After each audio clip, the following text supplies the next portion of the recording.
السلام عليكم ورحمة الله وبركاته. وعليكم السلام. أعوذ بالله من الشيطان الرجيم. بسم الله الرحمن الرحيم. فإما يأتينكم مني هدى فمن تبع هدايا فلا خوف عليهم ولا هم يحزنون. صدق الله العظيم.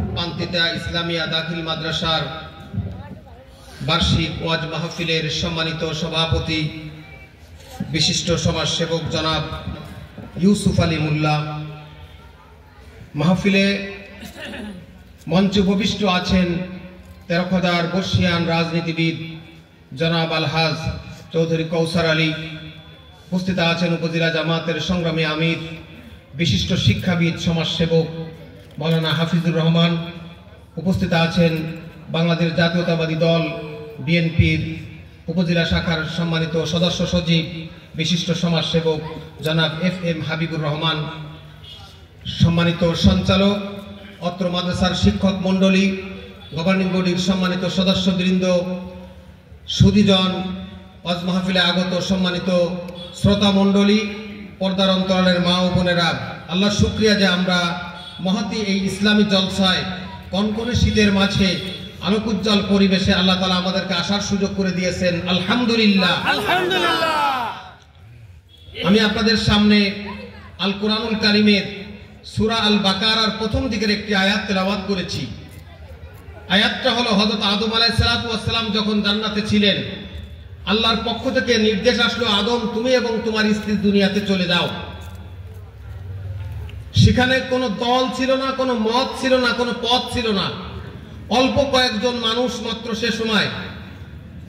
সেই সময় যে নির্দেশনা দেওয়া হয়েছিল, সেই নির্দেশনাটা এত স্পষ্ট ছিল এবং এত আবেদন সার্বজনীন ছিল যে কিয়ামত পর্যন্ত আদম আলাইহিস সালামের জবাবে আল্লাহ তাআলা তাকে বলে দিয়েছিলেন যে তুমি এবং তোমার সন্তানরা কিভাবে দুনিয়াতে বসবাস করবা। আমরা সকল মানুষেরই প্রথম আদি পিতা হচ্ছে আদম আলাইহিস সালাম। আদি পিতার সন্তান হিসেবে আমাদের প্রতি যে নির্দেশনা ছিল, আদি পিতা আল্লাহ তাআলার কাছে আপিল করেছিলেন, আল্লাহ আমাকে তো দুনিয়ায় যেতে হচ্ছে, দুনিয়ায় পাঠানো হলো, চলে যেতে হচ্ছে, তাহলে আমি এবং আমার আগত সন্তানরা কিয়ামত পর্যন্ত কিভাবে দুনিয়া চলবে, কিভাবে আমরা দুনিয়ায় শান্তিতে থাকবো, আখিরাতে নাজাত পেতে পারি।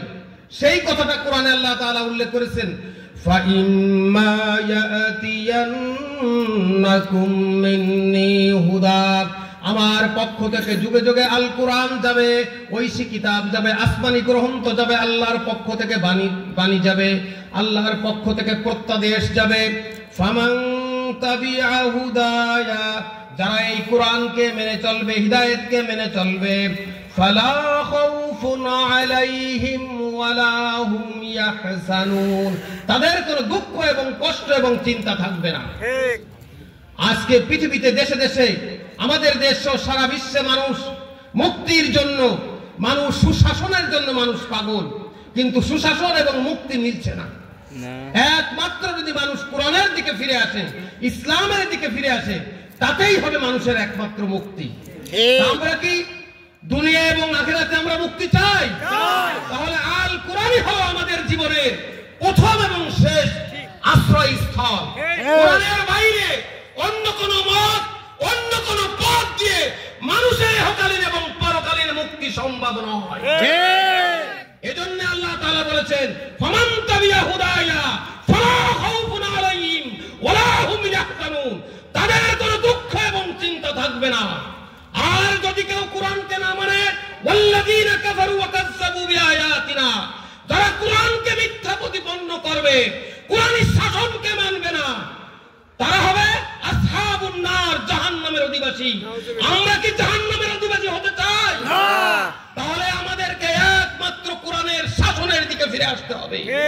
আল্লাহ তাআলা তাই কোরআনে বলেন, ওয়ালাউ আন্না আহলাল কুরা আমানু ওয়াত্তাকাউ লাফাতাহনা আলাইহিম বারাকাতিম মিনাস সামাই ওয়াল আরদ, ও জনপদের মানুষ, তোমরা ক্ষুধা, দারিদ্র, বেকারত্ব, অসহায়ত্ব, বিভিন্ন রকমের রোগ বালাইয়ের মধ্যে থাকো, যদি দুনিয়াতে আমার পরে ঈমান, সত্যিকার ঈমান পোষণ করতে পারো, তাকওয়া নীতি অবলম্বন করতে পারো, আমি আল্লাহ কসম করে বলছি আসমান এবং জমিনের সমস্ত রহমতের দরজাগুলো খুলে দেওয়া হবে। সুতরাং একমাত্র ঈমান এবং তাকওয়ার ভিত্তিতে যদি কোরআনের শাসন কায়েম করা যায়, তাহলে দুনিয়াতে শান্তি হবে, আখিরাতে মুক্তি হবে। আমরা সেটাই চাই। আসুন এই দোয়াটা আমরা পাঠ করে আমার কথা শেষ করতে চাই। রব্বানা আতিনা, সবাই পড়েন, রব্বানা আতিনা ফিদ দুনিয়া হাসানা ওয়া ফিল আখিরাতি হাসানা ওয়া কিনা আযাবান নার। আল্লাহ, দুনিয়াতে আমরা কল্যাণ চাই, আত্মমর্যাদা নিয়ে মাথা উঁচু করে দাঁড়াতে চাই। এই দোয়া আল্লাহ তাআলা আমাদেরকে শিক্ষা দিয়েছে আল কোরআনের মধ্যে। আর ওয়াফিল আখিরাতি হাসানা, আল্লাহ আখিরাতে আমরা কল্যাণ চাই, আখিরাতে আমরা নাজাত চাই। ওয়া কিনা আযাবান নার, এবং জাহান্নামের দাউ দাউ করা আযাব থেকে আমরা বাঁচতে চাই।